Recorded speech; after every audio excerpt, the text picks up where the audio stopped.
Challenge 40, episode 9. Did you smoke before? No, I always get, it's the microphone. You put the microphone in front of me and I get silly. What an episode. Let's jump right into it because I think it was an epic one. And Rachel gets Era 1's first win against all odds. Let's give this queen her flowers. What do you guys think about her win? She's so badass. Like, I can't say I couldn't believe it. I can believe it.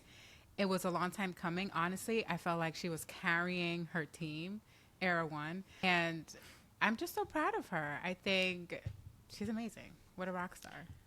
Yeah, I agree. I think if we take it back, even when we were talking last week, we're like, what can't she do? And she knows how to freaking do rock climbing. Like, bro, Right? she does everything. Karate, all this stuff. And I'm like, wow. And she's literally an all-around player.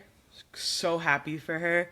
I'm glad that she, was able to pull that out. Sometimes on this pod, we get at the challenge for doing some things a little weird that we wouldn't agree with. But this week, I got to give it up to them. They gave America what they wanted. We wanted to see Rachel kick ass. We wanted to see her not have to go down elimination. And they gave the perfect challenge. Hang on by all means. Beat everyone out. And she did that. She showed out. They gave us a good challenge where it was fair across all boards. And, man, yeah, what can't she do? I don't think there's anything she can't. She might just go ahead and win it all. Let's just put it like that. Yeah. Nobody's been doing better this season than the vet Rachel. Not everybody did good in this challenge. Let's highlight some of the worst. Who do you guys think was some of the worst performers today? Theo dropped instantly. I mean, that was crazy. But you know who I'm going to say. But I'm the overall hater of Josh. I mean, you cheated Yo, he's and you wild. still... Bro, I can't. Listen, Can't. if you ain't cheating, you ain't trying. Yeah. Everybody wants to complain. We'll get to the Vacation Alliance that he didn't do everything for Casey. He tried to cheat his ass He to a did. victory for Casey. It didn't work out. Nobody accused him of being the smartest friend, but he was trying to do what he could there. But, man, who do you got, Raquel? Yeah. Aviv. It was Aviv and somebody else that they weren't even. She didn't even on get the on. pegs. They just Yep. dropped as soon as it opened. I was Instant. like, my God. Legit. Yeah. I turned to Raquel. I was like, I think Aviv will be good at this. She's small. And then The thing opened Felt. and she was done. I was like, Yeah. done. No, bro. Nope. My faith has not been restored in her. Yeah. So I think those are the ones who did the worst overall. Who else impressed you in this challenge? Because even though it was a team challenge, it wasn't individual to see, who could hold on their own. It wasn't coordinating with others. It was just like, do your best on your own. Who impressed you guys? Speaking of all-around players, is like Jordan. He has one freaking hand, like, to do a challenge, and other people were dropping out. Tori dropped out instantly.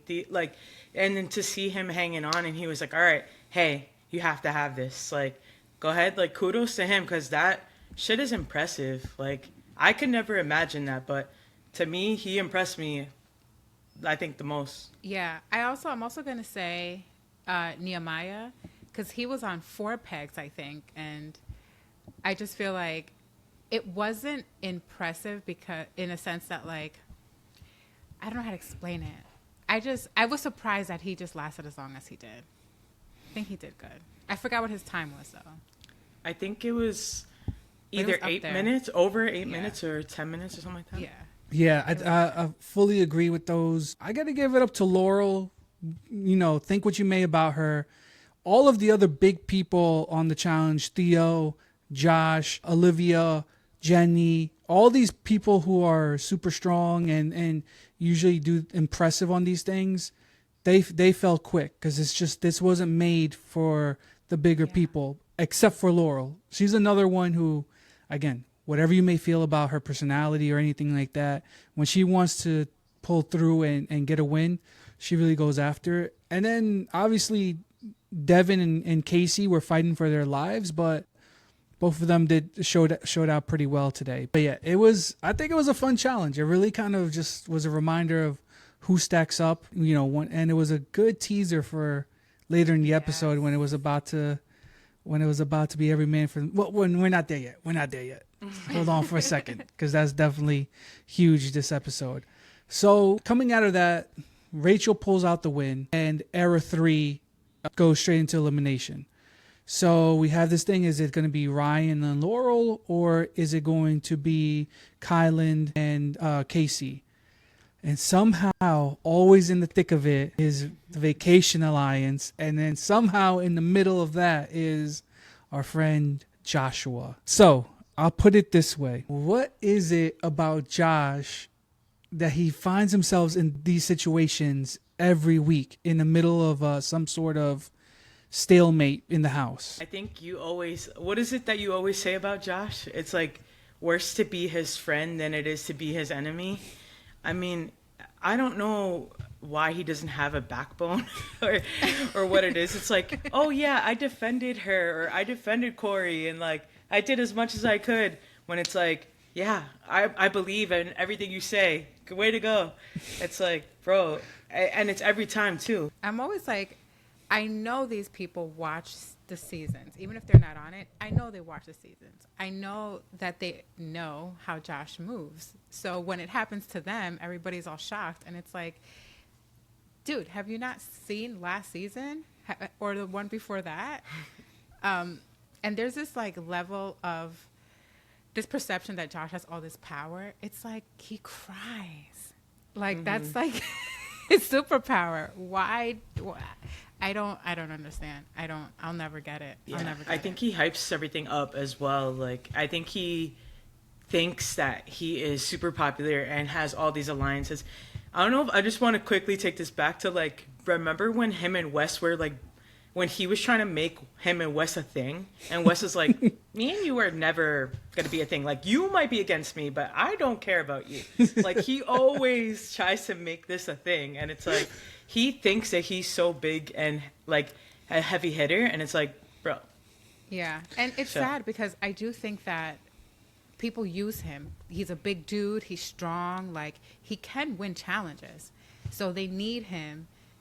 They need to align with him in that respect, but I don't think they have any respect for him at all. Well, it's also like maybe we get the perception that Josh bigs himself up as some sort of big alliance maker and stuff like that. But it's clear that the other members of the house also see him in that way. So it's not just him bigging himself up, because they all come and say, why didn't you like sway the votes? Why didn't you convince people not to vote this way or to vote that way? So obviously he's getting, I don't know if he's getting gassed or, like you said, Raquel, used, or if maybe it actually really is that way where people think he can move these votes, and maybe he can or maybe he can't. I think we're seeing like I think the problem maybe we have, or a lot of people have, I don't know if I have it, is that at least try. If people are going to think you can do it, then at least try.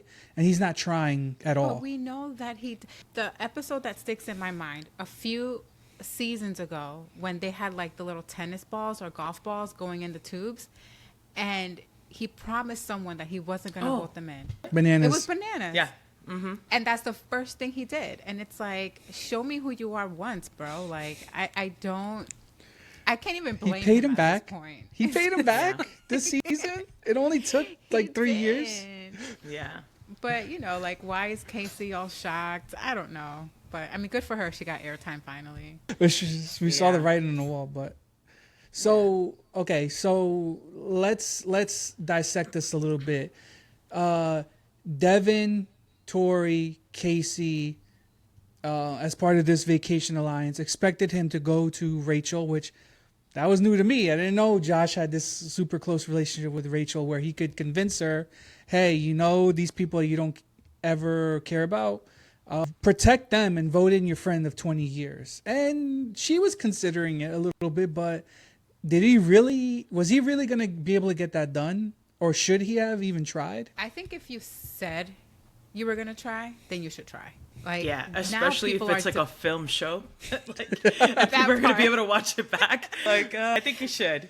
Yeah, like, I get your point. Like, it might not have worked. It probably wasn't going to work. But the truth, like, you said you would. Just like last episode, you told Corey you were going to help him out. And then the season before that, I'm sure you told somebody else. It's like, keep your word. But he doesn't keep his words. I can't even fault him. It's like, ugh, I don't know.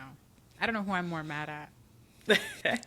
Everybody else for trusting him again, or just him for failing us. It's so sad. It's so sad. I think, honestly, I agree. I think that where's your backbone? And it's like, hey, you should have stood up for your number one, your literal number one. You were sitting there crying and, oh, I don't know how much, she doesn't know how much she means to me and all this stuff. And it's like, bro, then prove it to us. You're not even showing us that.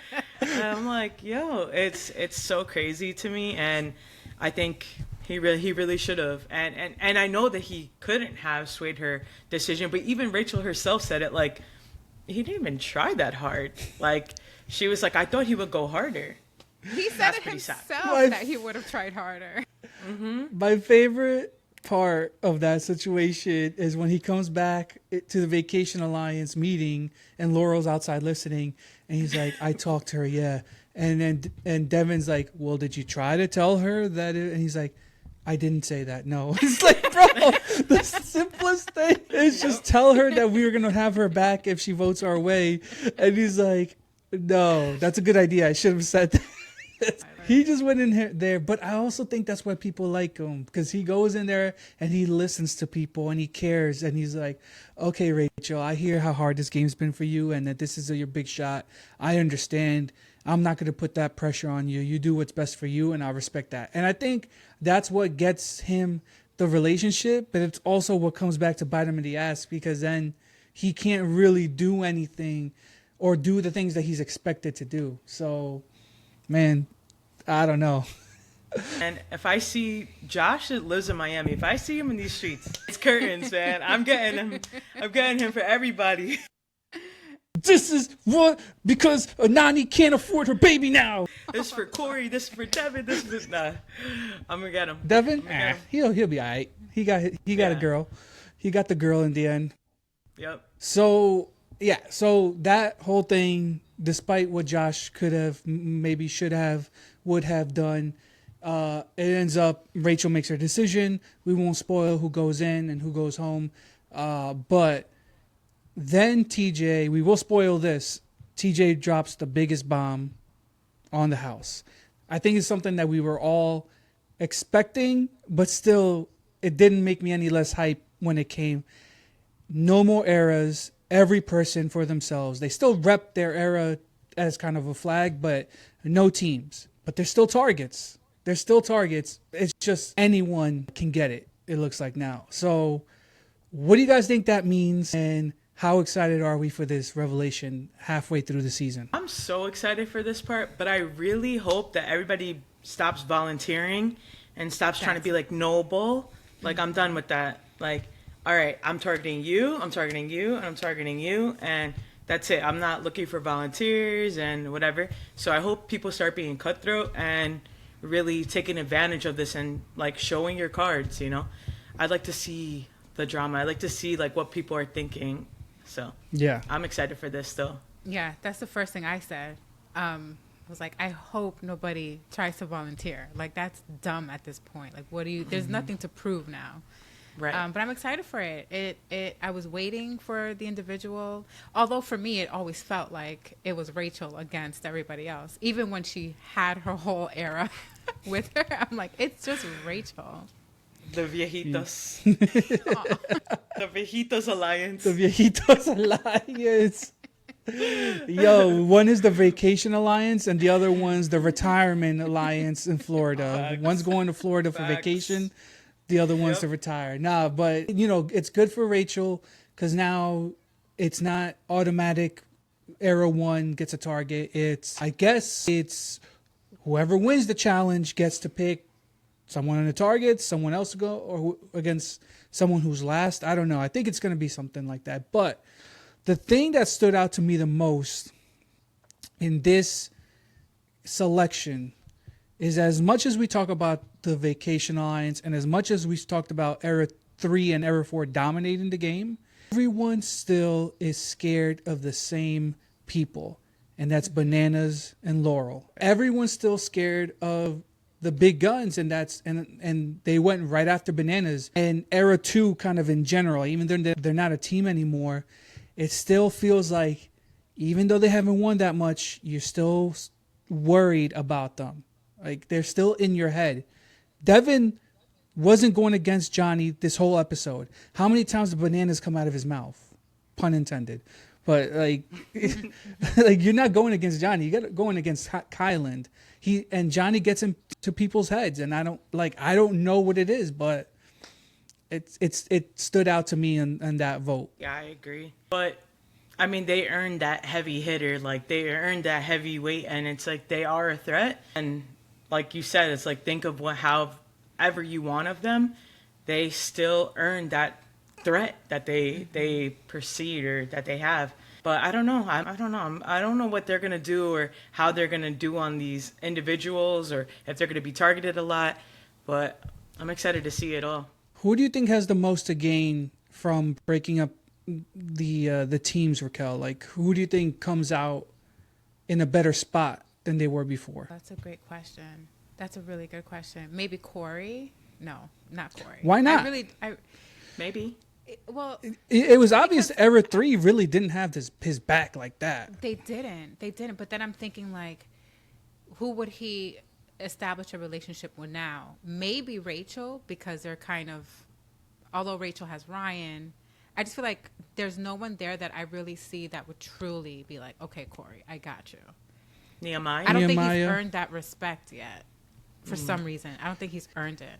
I think as she said, Nehemiah is there. They're kind of forming a duo, and then Nehemiah brings in his own sort of backup. So like Naya still is kind of in their corner, sort of also, with other people.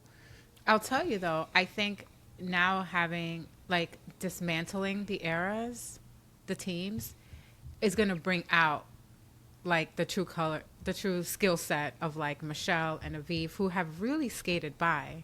And if Casey wouldn't have gotten home, this also I think would have been bad for her, because she really hasn't done much. So I kind of think one of the Ryans, maybe both of the Ryans, are not really going to last throughout, because they've been piggybacking off their team. I agree with that. And I just want to say, like, Casey too has been doing that since like Big Brother, since every season of the challenge is like literally just stayed in the middle, and then like figured it out. And I think she's like even said that's how my gameplay is. Michelle even said she's nervous about this. I don't know. Well, hopefully we get like the retro Olivia. Maybe she will overcome. Yeah, hopefully we get that. Obviously, the biggest person that helps is Rachel, just because she doesn't get the auto target. She still got it this week, but we'll see in future weeks if she gets the auto target.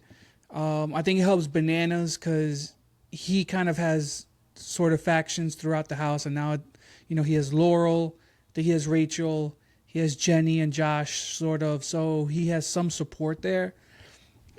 And I also think it helps Kyland, because he's obviously creating connections with like Naya on Era 3. I think he's cool with Era 3 and Era 4. It doesn't have to be so hidden now. It was pretty obvious before, but now it's just like even more obvious. But yeah, I think the people like Michelle and Aviv, who've kind of been sort of coasting by and on the fringes, it's tough for them because there's no team. They both don't have strong alliances. So now it's like either you win or you're in danger. All right. Those are the big things coming out of this episode. I think what a way to reach the halfway point. I can't wait to see what comes next. It looks like shit's really going to start popping off. And yeah, I can't wait. Yeah. Same.